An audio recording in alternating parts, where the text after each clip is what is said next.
ಮನುಷ್ಯನ original nature ನಿಮಗೆ ಭಾಳ ಮಜಾ ಅನ್ನಿಸ್ತದೆ.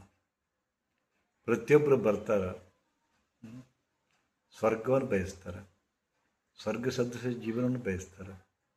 ನರಕ ಅವ್ರಿಗೆ ಬೇಕಾಗಿಲ್ಲ, ನರಕ ಸದೃಶ ಬದುಕು ಬೇಕಾಗಿಲ್ಲ. ಆದ್ರೆ ನರಕ ಬೇಕಾಗಿಲ್ಲ, ಸ್ವರ್ಗ ಬೇಕು ಅಂದೋರು ಕೂಡ ಒಳಗೆ ಅವರಿಗೆ ಅರಿವಾಗದಂತೆ ನರಕದ ಬದುಕನ್ನೇ ಬಯಸ್ತಾರೆ.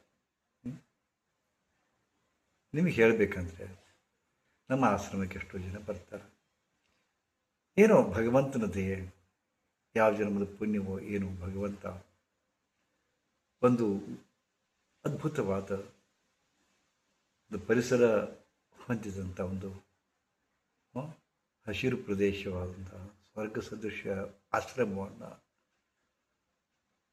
ನಿರ್ಮಾಣ ಮಾಡುವಂಥ ಶಕ್ತಿಯನ್ನು ಕೊಟ್ಟು ಮಾಡಿಸಿದ್ದಾನೆ. ಇಲ್ಲಿ ಅನೇಕ ಜನ ಬರ್ತಾರೆ, ಬಂದ ಕೂಡಲೇ ಸ್ವರ್ಗದಾಗ ಕಾಲಿಟ್ಟಂಗಾತು ಅಂತಾರೆ. ಒಳಗೆ ಬರ್ತಾ ಬರ್ತಾ ಇದು ಸಾಕ್ಷಾತ್ ಸ್ವರ್ಗವೇ ಅಂತಾರೆ. ಇಲ್ಲಿ ಬಂದು ಇರಬೇಕು ಅನಿಸುತ್ತೆ ಅಂತಾರೆ. ಒಂದು 4 ದಿವಸ ಬರ್ತೀವಿ ಅಂತಾರೆ. ಬಟ್ ಯಾರು ಬರೋದಿಲ್ಲ, ಬರೋ ಮನಸ್ಸು ಮಾಡೋದಿಲ್ಲ. ಮುಂದೆ ಎಂದೊಮ್ಮೆ ಏನೋ ಬೇಕಾದಾಗ, ಆಶ್ರಮದ ಸಹಾಯ ಬೇಕಾದಾಗ, ಆಶ್ರಮದಲ್ಲಿರ್ತಕ್ಕಂಥ ಸಂಜೀವಿನಿ ಚಿಕಿತ್ಸಾಲಯ ಆಯಿತು, ಧ್ಯಾನ ಮಂದಿರ ಆಯಿತು, ಅಥವಾ ಯೋಗ ಶುಶ್ರೂಷಾಲಯ ಆಯಿತು, ಚಿಕಿತ್ಸಾಲಯ ಆಯಿತು, ಅದಕ್ಕೆ ಅವಶ್ಯಕತೆ ಬಿದ್ದಾಗ ಬರ್ತಕ್ಕಂಥ ಜನ ಇದ್ದಾರೆ. ಆ ಬೇರೆ. ಆದರೆ ಸಾರ್ವಜನಿಕವಾಗಿ ಟೋಟಲಿ ಹೇಳಬೇಕಂದ್ರೆ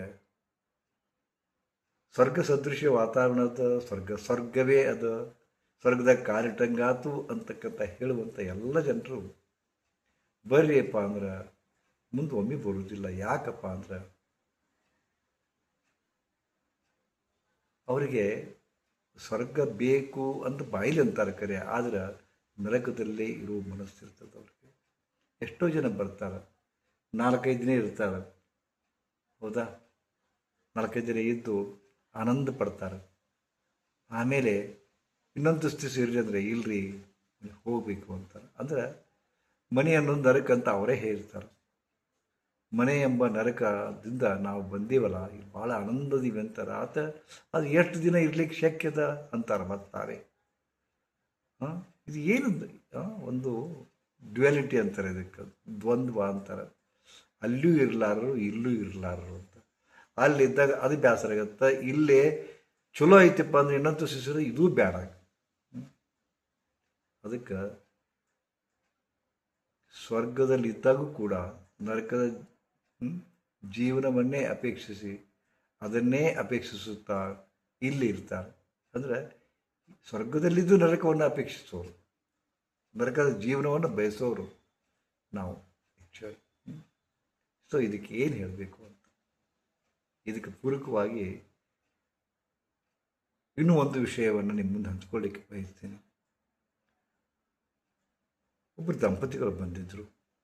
ಗಂಡ ಕುಡಿತಿದ್ದ, ಸಿಕ್ಕಾಪಟ್ಟೆ ಕುಡಿತಿದ್ದ, ಕುಡಿದು ಹೊಡಿತಿದ್ದ, ಬೈತಿದ್ದ, ವಾಚಾಮಗೋಚರವಾಗಿ ಅವರ ತವರು ಮನೆಯವರನ್ನು, ಅಂತಮ್ಮರನ್ನು ಸಿಕ್ಕಾಪಟ್ಟೆ ಹೀಯಾಳಿಸ್ತಿದ್ದ, ಗದರುತ್ತಿದ್ದ. ಅವರಿಗೆ ಬೇಜಾರಾಗಿತ್ತು. ಸುಮಾರು 16 ವರ್ಷದ ವೈವಾಹಿಕ ಜೀವನ ಅವರವರವ ನರಕವನ್ನು ತೋರಿಸ್ತಕ್ಕಂಥ ಸಂಗತಿ ಆಗಿತ್ತು ಅವರ ಬದುಕು. ನನ್ನ ಹತ್ರ ಬಂದಳು, ಗುರುಜಿ ಏನರ ಮಾಡ್ರಿ, ನನ್ನ ಗಂಡನ ಸುದ್ದಿ ಮಾಡ್ರಿ ಅಂತ.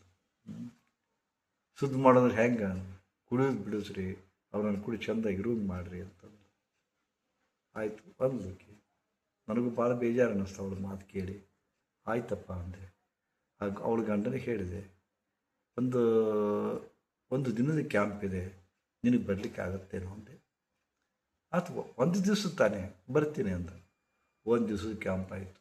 ಭಾಳ ಖುಷಿ ಆದ. ಮತ್ತು ಮರುವಾರ ಮತ್ತೊಂದು 3 ಡೇಸ್ ಕ್ಯಾಂಪ್ ಇತ್ತು. ಗುರುಜಿ ನನಗೆ ಭಾಳ ಇಷ್ಟ ಆಗಿದೆ, 3 ದಿವಸ ಕ್ಯಾಂಪಿಗೆ ಬರ್ತೀನಿ ಅಂದ. 3 ದಿವಸ ಕ್ಯಾಂಪಿಗೆ ಬಂದ.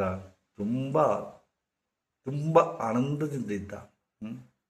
ಅನಂತರ ಮನೆಗೆ ಹೋದ, ಮತ್ತೆ ಫೋನ್ ಮಾಡಿದ, ಗುರುಜಿ, ನನಗೆ ನಿಮ್ಮ ಉಪನ್ಯಾಸ ಪ್ರವಚನ ನಿಮ್ಮ ಕೂಡಿರೋ ಇದ್ಕೊಂಡು ಕೇಳ್ತಕ್ಕಂಥ ಸತ್ಸಂಗಗಳು ಭಾಳ ಇಷ್ಟ ಆಗ್ಯಾವ. ಮತ್ತು ಇನ್ನೊಂದು ಕ್ಯಾಂಪ್ ಇದ್ದಾಗ ಬರ್ತೀನಿ. ಈ ಸರಿ 10 ದಿವಸದ ಕ್ಯಾಂಪ್ ಇದ್ದಾಗ ಹೇಳ್ರಿ, ಶಾರ್ಟ್ಲಿ 10 ದಿವಸದ ಕ್ಯಾಂಪೂ ಇತ್ತು, ಅದಕ್ಕೂ ಬಂದ. 10 ದಿವಸದ ಕ್ಯಾಂಪ್ ಯಾವಾಗ ಮಾಡಿದ ಸಂಪೂರ್ಣ ಬದಲಾಗಿದ್ದ. ಅವನಿಗೆ ಬದುಕಿನ ಆಗು ಹೋಗುಗಳನ್ನು, ಬದುಕಿನ ಮೌಲ್ಯಗಳನ್ನು, ಬದುಕಿನ ಒಂದು ಮಹತ್ವತೆಯನ್ನು ತಿಳಿಸಿ ಹೇಳಿದಾಗ ಆತ ತನ್ನ ಈಗ ನಡೆಸ್ತಾ ಇರೋ ಬದುಕು ಸರಿ ಅಲ್ಲ ಅನ್ನಿಸ್ತು. ತನ್ನನ್ನು ತಾನು ಬದಲಾಯಿಸಿಕೊಂಡ. ಈಗ ಸಂಪೂರ್ಣ ಬದಲಾಗಿದ್ದ ಆತ. ಸುಮಾರು 6-7 ತಿಂಗಳು ಕಳೆದಿರಬೇಕು. ಅವ್ರ ಮಿಸಸ್ ಬಂದು, ಯಾರು ನನಗೆ ಅವನ ಬಗ್ಗೆ ಕಂಪ್ಲೇಂಟ್ ಕೊಟ್ಟಿದ್ಲು, ಅವನ ಬಗ್ಗೆ ಕಂಪ್ಲೇಂಟ್ ಯಾರು ಕೊಟ್ಟಿದ್ರಲ್ಲ ಅವಳು ಬಂದು ಗುರುಜಿ, ನಮ್ಮ ಯಜಮಾನರು ನಿಮ್ಮ ಕಡೆ ಬಂದು 3-4 ಕ್ಯಾಂಪ್ ಅಟೆಂಡ್ ಆಗಿದ್ದಾರೆ. ಅವ್ರಿಗೆ ಏನು ಮಾಡಿದ್ರಿ ನೀವು ಅಂತಂದ್ಲಕ್ಕೆ. ಏನು ಮಾಡಿದ್ರಿ ನೀವು ಅಂತಂದ್ಲಕ್ಕೆ. ಯಾಕೆ ನಾ ಏನು ಮಾಡಲಿ ಅವಂಗ ಅಂತಂದೆ. ಸಂಪೂರ್ಣ ಬದಲಾಗಿಬಿಟ್ಟಾರ್ರಿ ಈಗ, ಮೊದಲಿನಂಥ ಮನುಷ್ಯ ಇಲ್ಲವ, ಮೊದಲಿದ್ದಂಗಿಲ್ಲ ಅಂದರು. ಮತ್ತು ನೀ ಅದನ್ನೇ ಬಯಸ್ತಿದ್ಯಲ್ಲ ಅಂತ ನಾ ಅಂದೆ. ಒಳಗೆ ಹತ್ತಿದ್ದು ಈಗ ಮೊದಲ ಗಂಡದ ರಾಸು ಕೊಡ್ತಾರಂತಲ್ಲ ಹತ್ತಿದ್ದು, ಮತ್ತು ಈಗ ಯಾಕೆ ಕಳಕತ್ತಿ ಅಂತಂದೆ. ಮೊದಲೇ ಆಗ್ಯಾರಂತಿ ಮತ್ತೆ ಕಳಕತ್ತಿ. ಇಲ್ಲ ಗುರುಜಿ, ಏನು ಹೇಳಿ ಅವರು ಕುರಿತು, ಮೊದಲ ಚಲೋ ಇದ್ದರು ಅವರು ಅಂತಂದ. ಹೆಂಗೆ ಅಂತಂದೆ. ಗುರುಜಿ ಬಡಿತಿದ್ರು ಕುಡಿತಿದ್ರು, ಇದೆಲ್ಲ ಮಾಡಿದ್ರೆ ಸಾಕಾಗಿತ್ತು, ನಿಮ್ಮ ಹತ್ರ ಬಂದೆ ಹೇಳಿದೆ. ಈಗ ನಿಮ್ಮ ಕ್ಯಾಂಪಿಗೆ ಬಂದರು, ನಿಮ್ಮ ಸತ್ಸಂಗ ಕೇಳಿದರು, ಸಂಪೂರ್ಣ ಬದಲಾಗ್ಯಾರ. ಈಗ ಏನು ಮಾಡಕತ್ತಾರಪ್ಪ ಅಂದ್ರೆ ಅತ್ಯಂತ ಶಾಂತದರ ಗುರುಜಿ, ಅತ್ಯಂತ ಶಾಂತದರ. ಬರೀ ಧ್ಯಾನ ಧ್ಯಾನ ಧ್ಯಾನ,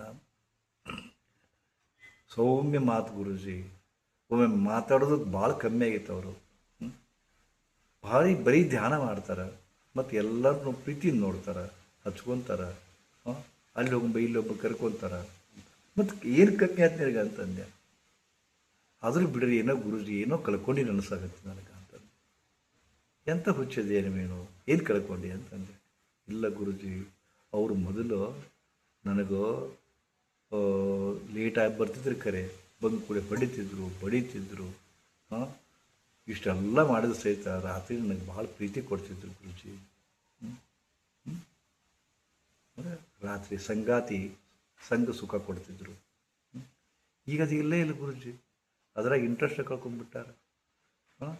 ನಾವಿಬ್ಬರು ಪ್ರೀತಿಯಿಂದ ಇರೋಣ, ಸೆಕ್ಸ್ ಎಂಬ ಹೊಲಸು ಜೀವನ ಬೇಡ ಅಂತಂತಾರೆ ಗುರುಜಿ. ನನಗೂ ತಿಳಿಸ್ತಾ ಇಲ್ಲ ಗುರುಜಿ. ಅವ್ರು ಬಡೀಲಿ ಏನೋ ಮಾಡಲಿ, ಕುಡಿತಿದ್ರು, ಏನೋ ಮಾಡ್ತಿದ್ರು ಕೂಡ ನನಗೆ ರಾತ್ರಿ ಸುಖ ಕೊಡ್ತಿದ್ರಲ್ಲ, ಈಗ ಅದು ಇಲ್ಲ.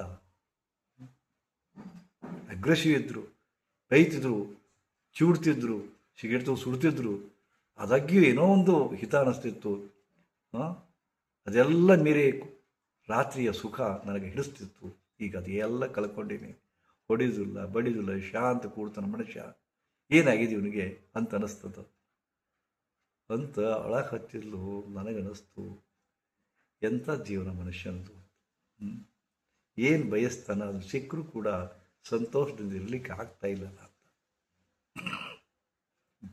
ಏನು ಹೇಳೋದು ನೋಡಿ. ಎಲ್ಲರ ಬದುಕಿ ಹಾಗೆ. ನಾವು ಸಂಪತ್ತು ಬಯಸ್ತೀವಿ, ಸಿರಿ ಬಯಸ್ತೀವಿ, ಶ್ರೀಮಂತಿಗೆ ಬಯಸ್ತೀವಿ. ಅದು ಸಿಕ್ಕಾಗ ಮೊದಲಿಂದ ಚಲೋ ಇತ್ತಲ್ಲ ಅನಿಸುತ್ತೆ. ಮಕ್ಕಳನ್ನ ಬಯಸ್ತೀವಿ, ಮಕ್ಕಳಿಲ್ಲ ಅಂದ್ಕೊಂಡು ಹರಕೆ ಹೊರ್ತೀವಿ. ಮಕ್ಕಳನ್ನ ಹಡೆದಾಗ ಅವ್ರಿಗೆ ಸ್ವಲ್ಪ ದೊಡ್ಡವರಾದಾಗ ಮಕ್ಕಳು ಇಲ್ಲದ ಅವಸ್ಥೆ ಚಲೋ ಇತ್ತು ಅನಿಸುತ್ತೆ. ಹೌದಾ? ಹಾಗೆಯೇ ಸ್ವರ್ಗದಲ್ಲಿ ಬಂದಿರ್ತಾರೆ, ಸ್ವರ್ಗ ಸದೃಶ್ಯ ಆಶ್ರಮದಲ್ಲಿ ಬಂದಿರ್ತಾರೆ. ಬಟ್ ಮತ್ತೆ ಅದೇ ನರಕ ಸದೃಶ್ಯ ಬದುಕನ್ನೇ ಬಯಸಿ ಬೇಗ ಓಡಿ ಹೋಗ್ತಾರೆ. ನನ್ನ ಮಕ್ಕಳು ಏನು ಮಾಡ್ತಾರೆ, ನನ್ನ ಸ್ವಸ್ಥರು ಏನು ಮಾಡ್ತಾರೆ, ಭಾಳ ಜೀವ ನೆನೆಸ್ತದೆ ಅಂತ ಹೋಗ್ತಾರೆ. ಅಲ್ಲಿದ್ದ ಮತ್ತು ಸ್ವಸ್ಥರು ಹಂಗಂತಾರೆ, ಹಿಂಗಂತಾರೆ. ಏನು ಅನ್ಬೇಕು ದೇವರೇ? ಮನುಷ್ಯರನ್ನು ಬದಲಿ ಮಾಡಲಿಕ್ಕೆ ಆಗೋದಿಲ್ಲ, ಅವನ ನೇಚರನ್ನು ಬದಲಿ ಮಾಡಲಿಕ್ಕೆ ಆಗೋದಿಲ್ಲ. ಅವನನ್ನು ಯಾರೂ ಸುಧಾರಿಸ್ಲಿಕ್ಕೆ ಆಗೋದಿಲ್ಲ. ಅವನಿಗೆ ಸುಧಾರಣೆ ಅನ್ನೋದೇ ಗೊತ್ತಿಲ್ಲ. ಅವನು ಸುಖ ಅಂದ್ರೆ ಗೊತ್ತಿಲ್ಲ, ದುಃಖ ಅಂದ್ರೆ ಗೊತ್ತಿಲ್ಲ. ಅಲ್ಲಿದ್ದು ಇದನ್ನ ನೆನೆಸ್ತಾನ, ಇಲ್ಲಿದ್ದು ಅದನ್ನ ನೆನೆಸ್ತಾನ.